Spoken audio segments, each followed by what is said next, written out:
I've been lucky enough to review a lot of Fitbit devices. From the company's very earliest trackers, they've been great at constantly upgrading their devices and adding useful new features with every device.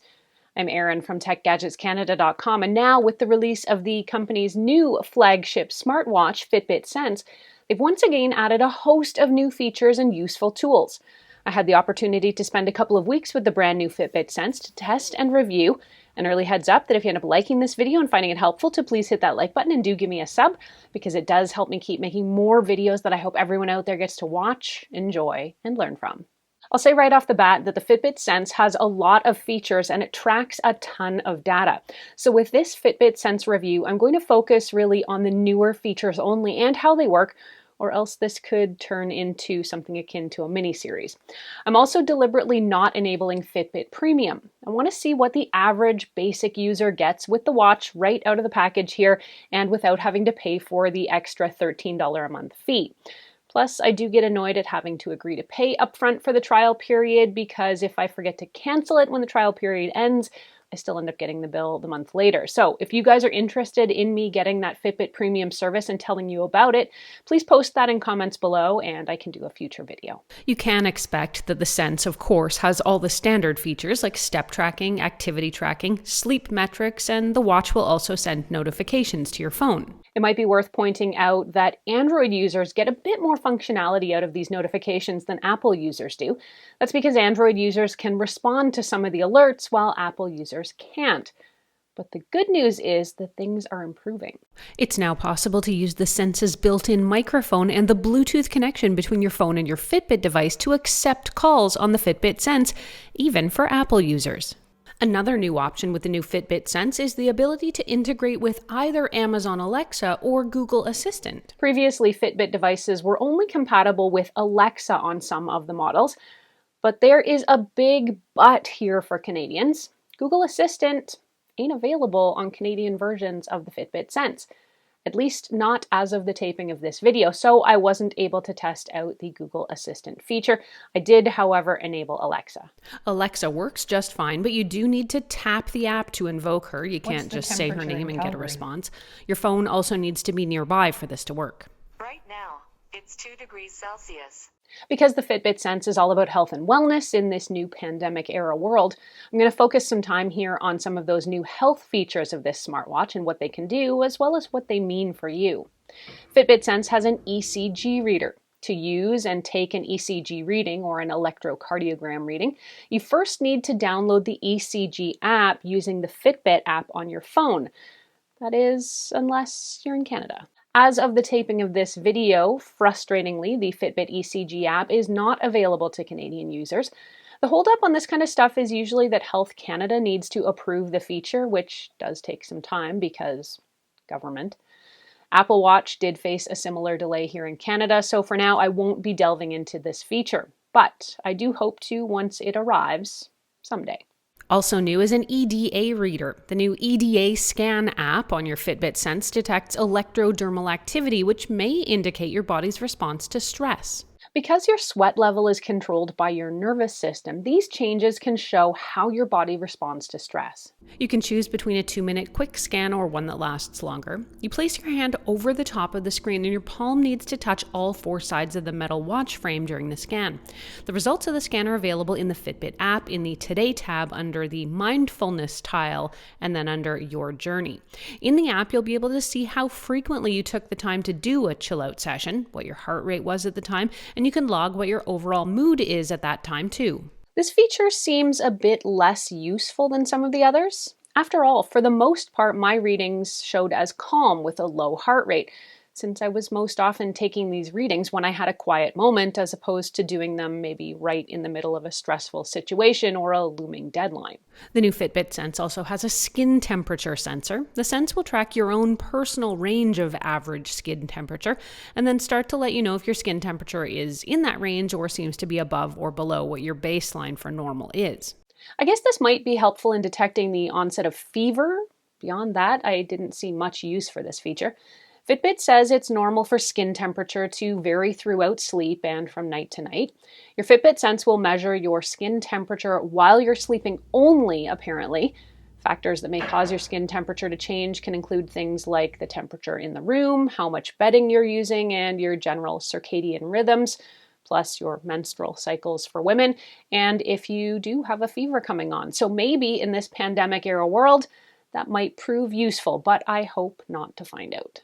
Next up, the new Fitbit Sense has a blood oxygen or SpO2 monitor. Monitoring your blood oxygen levels can be very useful for elite athletes or even for folks trying to fine-tune their health and metabolism, and along with things like heart rate and body temperature, can be an indicator of your overall health.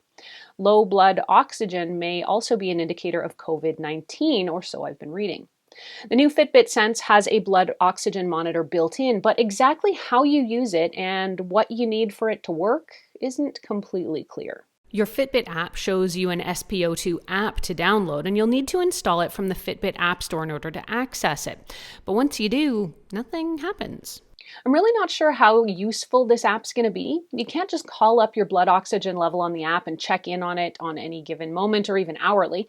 The app tracks your blood oxygen saturation only while you're sleeping, and it displays it in the Health Metrics tab, which is a premium-only feature on the Fitbit app. After you install the app, you need to wear your device to sleep, and once you wake up, you'll see your data inside the app. The app runs in the background only. So with what I noted previously, I actually don't think this would be a very useful feature for a lot of athletes who might want to know their blood oxygen level right while they're training. I suppose this might be more useful for general health and wellness information for folks, but I'm not sure. Next up, I found the free Fitbit SpO2 clock face. This allows you to use your oxygen monitor and view your results right on the watch, but again, it only tracks your oxygen levels while you sleep. The clock face will show you your nightly average on your wrist after you wake up in the morning, though it might take up to an hour to actually display. Annoyingly, the blood oxygen clock face must be your primary clock face when you're sleeping for it to track your blood oxygen levels.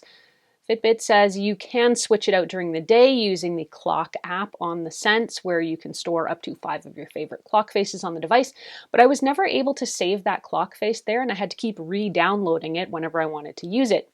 Overall, I found this tedious, and if you forget to make the switch and enable the blood oxygen face, you are stuck until the next day before you can get another blood oxygen reading. Feeling stressed these days? Fitbit Sense can help you track and manage your stress with its stress management metrics. Sense users will see a daily stress management score in the Fitbit app ranging from 1 to 100, where the higher number means you're showing fewer physical signs of stress. It's calculated on 3 key metrics: your responsiveness, exertion balance, and sleep patterns. Fitbit Premium members can see a detailed breakdown. The rest of us only get that general score number. I'm going to fill you in a bit on my experience with the Fitbit stress management measurements. For the most part, my stress scores were between about 70 and 85, meaning I was actually pretty chill during my testing. I'd say that matches up with how I felt generally during that time period, but I did have a particularly stressful day, or so I felt. And that day, my stress score came out at 84, indicating that it was actually one of my least stressful days, at least according to Fitbit. So either I'm managing stress amazingly well, or this metric isn't worth its salt. Now to the battery and charging. The new Fitbit Sense charges fast. During my testing, I was able to take it from just under 10% battery to 75% in about 20 minutes. A full battery on your Fitbit Sense should last you about 6 days, depending on your use and other things like how many notifications you get. I can definitely say this is one of the longest lasting watches, wearables, or trackers I have ever used, and not needing to charge it every single night was a huge plus for me. Overall, I'm sad to say that I'm not actually wowed by the new Sense, at least not yet. It feels like many of the new features aren't quite ready for prime time yet, and without them, you could save yourself some bucks and opt for one of the other lower cost Fitbits. To recap, the blood oxygen measurements are a bit lacking. Apple Watch, by comparison, measures your blood oxygen level throughout the day, and you can also take an on-demand measurement at any time. The version on the Fitbit Sense feels weak and inferior and more like a gimmick than anything relevant to someone who might truly want this feature. Google Assistant isn't available in Canada yet, and the ECG option is also a no-show for Canadians for now. I felt like the stress management feature wasn't truly reflective of what I was experiencing on particularly stressful days. On the upside, the battery life feels practically eternal and the charging is fast. The notifications work great, and I like the new addition of Bluetooth phone connection for iPhone users so I can answer calls on my wrist. Though with that said, there's no way to initiate the call on the Sense, only to answer it. Of course, the rest of the stuff a Fitbit does, it does extremely well. Step counts are accurate, especially if you calibrate it, and I will make sure to link up my video for how to calibrate your Fitbit for accuracy here on the channel. The sleep tracking seems bang on. Activity tracking and calorie burn are good. My heart rate seems accurate, and I like the fact that I can get it displayed all day. And I really appreciate the female health tracking too. In short, I think you can get most of the greatest Fitbit features on a lower cost device right now, especially since some of the new health features like blood oxygen and ECG aren't yet ready for Canada. Of course, I guess you could also just get your Sense now and wait for those updates to trickle in. Fitbit Sense sells for about $429 Canadian, and I have been seeing it on sale for as low as $359 if you want to wait for a bargain. If you want to read this review or reference any of what I've talked about, head over to techgadgetscanada.com where I've got a full write-up posted. I've also got some additional information there about topics like what blood oxygen is and why you'd want to track it, and how Fitbit calculates your stress scores. Thanks so much for watching this video. I'm Erin. Until the next time, you can find me on either Twitter or Instagram. I'm at ErinLYYC. You can also catch me on Facebook at facebook.com/techgadgetscanada.